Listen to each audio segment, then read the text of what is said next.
पैसों का मायाजाल, middle class बेहाल। क्योंकि पैसा एक ऐसा शब्द है जिसके बिना इंसान को रहने के लिए छत तो क्या, सांस लेने के लिए ऑक्सीजन तक नहीं मिलेगी। ये एक ऐसा शब्द है जो आज से नहीं बल्कि कई साल पहले से लोगों के लिए चिंता का विषय बना हुआ है, और वो भी सिर्फ पुअर और मिडिल क्लास लोगों के लिए, जो सोचते हैं कि बस एक अच्छा पैसा बना लिया जाए तो पैर जमीन पर नहीं आसमान पर होंगे। चलाने के लिए स्कूटर नहीं बल्कि सुपर फास्ट कार होगी। वो सभी ख्वाहिशें पूरी हो जाएंगी जिसका सपना हम बचपन से देखते आ रहे हैं। और यही इच्छाएं इस पैसे को इतना पावरफुल बनाती हैं, पैसों को ऐसा मालिक बना देती हैं जो आए दिन कई लोगों का शिकार करता जाता है। तो आज के इस वीडियो में मैं आपको पैसों के 5 ऐसे मायाजाल के बारे में बताने जा रहा हूँ जिसमें आप फंसते ही जा रहे हो और अपनी मेहनत की जमा पूंजी को बर्बाद किए जा रहे हो। और अगर आपने इस मायाजाल को अभी नहीं समझा तो आपको बर्बाद होने से कोई भी नहीं बचा सकता। बट डोंट वरी, इस वीडियो में आपको 3 ऐसी सॉल्यूशन भी बताऊंगा जो आपको इन सबसे निकलने में आपकी मदद करेंगे।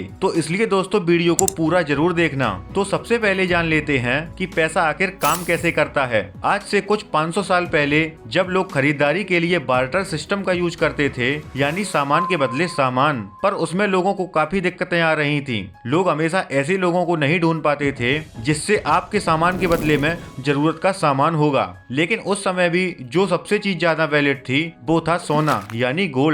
इसलिए ज्यादातर लोग सोने के सिक्कों से ही खरीदारी किया करते थे। पर हर समय सोना लेकर घूमना सेफ नहीं था, इसलिए आसपास के सुनारों ने लोगों से सोना कलेक्ट किया और रसीद देना स्टार्ट कर दिया, जिस पर लिखा होता था कि मेरे पास आपका इतना सोना जमा है। और जब लोगों को सुनार के डॉक्यूमेंट पर भरोसा हो गया तब वो बिना कुछ चेक किए जरूरत की चीजें खरीदारी कर लेते थे। और जब सुनारों को ये बात पता चली कि लोग तो अपना सोना लेने वापस नहीं आ रहे, तब उन्होंने और भी ज्यादा रसीदें बनाना शुरू कर दिया, जबकि उनके पास इतना सोना होता भी नहीं था। और यहीं से शुरुआत होती है करेंसी नोट और बैंक्स की, जहां सुनार के लॉकर बैंक्स होते थे और रसीदें करेंसी नोट। और दोस्तों आज की डेट में बैंक्स भी बिल्कुल ऐसे ही ऑपरेट होते हैं। दरअसल बैंक का सिस्टम ये होता है कि वो जितनी चाहे उतनी डिजिटल करेंसी इशू कर सकता है। वो आपके डिपॉजिट किए हुए 10,000 रुपए को 1 लाख तक बना सकते हैं। यानी कि जो 10,000 रुपए आपने डिपॉजिट करवाए थे बैंक में, बैंक उसमें 10% फ्रैक्शन रिजर्व रखकर बाकी के 9,000 रुपए मार्केट में डाल देता है, यानी लोगों को लोन दे देता है।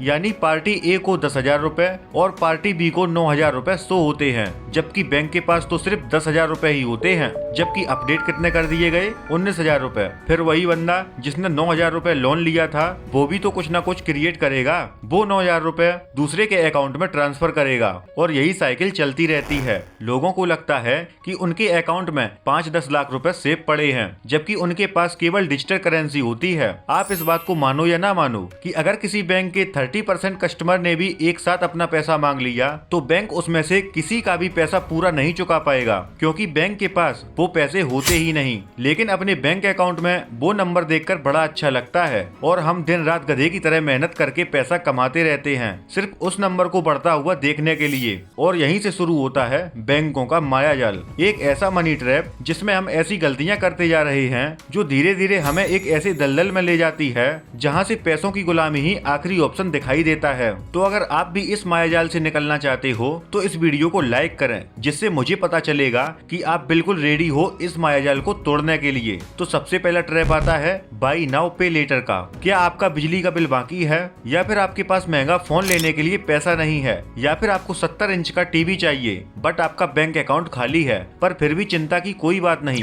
बाई नाउ पे लेटर एक ऐसा ट्रैप है जिसमें आपके अकाउंट में पैसा न होने के बावजूद भी चीजें खरीदने के लिए अट्रैक्ट किया जाता है और कहा जाता है कि आज खरीदें, पैसे बाद में दे देना। इनकी लाइनें कुछ ऐसी ही होती हैं, पहले इस्तेमाल करें फिर भुगतान करें। ये सुनकर हम इंडियंस दौड़े चले जाते हैं, क्योंकि हम इंडियंस को फ्री की चीजों का बहुत शौक होता है। पर जैसे ही आपने एक बार खरीदा फिर आपको कुछ ऐसी ही खरीदारी की आदत लग जाती है और आपका लालच वाला कीड़ा फुदकने लगता है। और फिर कहाँ 50,000 और कहाँ 1 लाख। महीना खत्म होने से पहले मिडिल क्लास माइंडलेसली स्पेंडिंग करता है और फिर EMI और लोन भरने के लिए जिंदगी भर काम करता रहता है। अब आता है trap number 2, not having an emergency fund. इस रिपोर्ट को देखो, इंडिया में फाइनेंशियल लिटरेसी केवल 27% है, जो कि एक अच्छा नंबर नहीं है। अब दूसरी रिपोर्ट को देखो, इंडिया में 70% लोग ऐसे हैं जिनके पास इमरजेंसी फंड ही नहीं होता। दरअसल इमरजेंसी फंड वो होता है जो एक ऐसी सिचुएशन के लिए बनाया जाता है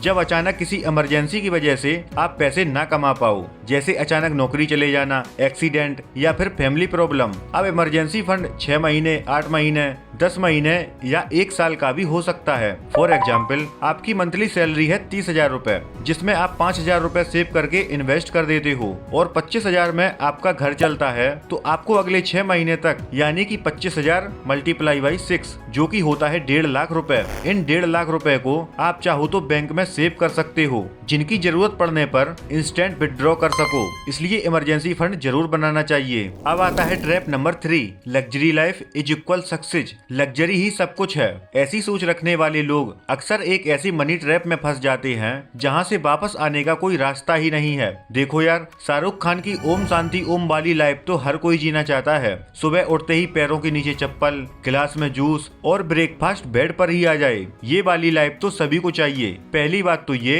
कि अपनी लाइफ को फिल्म स्टार या सोशल मीडिया स्टार के साथ कंपेयर करना बंद करो। लग्जरी लाइफ का मतलब बड़ा घर, बड़ी गाड़ी या फैंसी आइटम का होने से नहीं है, बल्कि आपकी फाइनेंशियल कंडीशन से होना चाहिए। आपके पास कितने एसेट हैं, इन्वेस्टमेंट कितना है, जो आपके फ्यूचर को सच में फाइनेंशियल सक्सेस बनाएंगे। लेकिन लोगों को ये बातें कहाँ समझ में आती हैं। वो हमेशा अपनी औकात से ज्यादा शो ऑफ करने की कोशिश में लगा रहता है। जैसे मिस्टर सुनील बाजवा को ही देख लो, जो एक गवर्नमेंट टीचर हैं, जिन्हें एक गाड़ी चाहिए थी। सैलरी इनकी 50,000 रूपए महीना थी, तो सैलरी के हिसाब से इन्हें बजट की ही गाड़ी लेनी चाहिए थी। ये चाहते तो सेकेंड हैंड गाड़ी से भी काम चला लेते, जो 3-4 लाख रुपए में आराम से आ जाती। पर इन्होंने सोचा कि समाज में लोग क्या बोलेंगे। गवर्नमेंट जॉब करने वाला आदमी एक सेकेंड हैंड कार ले आया, तो गाड़ी लेंगे तो नई ही लेंगे। और इन्हें पसंद आती है एक चमचमाती 12 लाख की कार। फिर ये डाउन पेमेंट करते हैं, जो इन्होंने बड़ी ही मुश्किलों से सेव किया था, और 10 लाख रुपए का लोन ले लेते हैं। तो इस EMI कैलकुलेटर में देखो,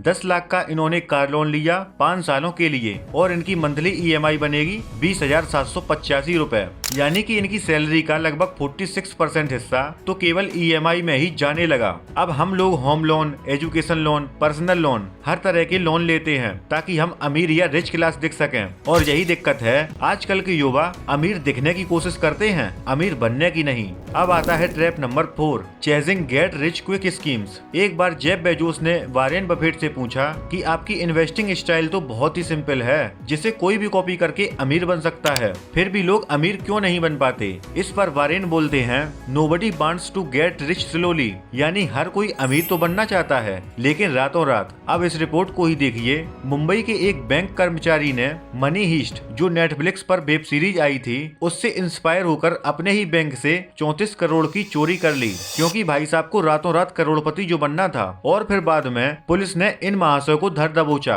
और जेल में डाल दिया। आजकल के युवा को 21 दिन में पैसा डबल करने का भूत सवार रहता है, इसलिए वो आए दिन बैटिंग एप्स, टेलीग्राम लिंक्स, इन सभी में गैम्बल खेलने में लगा रहता है, और इसी चक्कर में लाखों लोगों के साथ स्कैम कर दिया जाता है। देखो यार, अमीर बनना कोई एक दिन का गेम नहीं है, बट डोंट वरी, ये आपके साथ नहीं होगा, क्योंकि इस वीडियो में हम ऐसे 3 रास्ते जानने वाले हैं जिससे आप किसी भी मायाजाल को भेद दोगे। तो चलिए अब सॉल्यूशन पर। Solution number 1, stop trading time for money. जब तक आप पैसों को मालिक बनाकर रखोगे, तब तक आप ट्रैप में फंसे रहोगे। इसलिए पैसों को मालिक नहीं, उसे काम पर लगाओ, उसका यूज करो, कोई पैसिव इनकम सोर्स बिल्ड करने में या फिर बिजनेस सेटअप करने में। आप अपना थोड़ा पैसा या टाइम लगाकर अपने आप को प्रोडक्टिव बना सकते हो और अच्छी खासी इनकम जनरेट कर सकते हो। अगर ये भी कुछ नहीं करना, तो आप अपने पैसों को स्टॉक्स या इंडेक्स फंड में इन्वेस्ट कर सकते हो, जहां आपका पैसा हमेशा के लिए काम करेगा और ऑन एन एवरेज 12 से 15% का एनुअल रिटर्न भी देगा। जैसे इसे आप SIP कैलकुलेटर में देखो।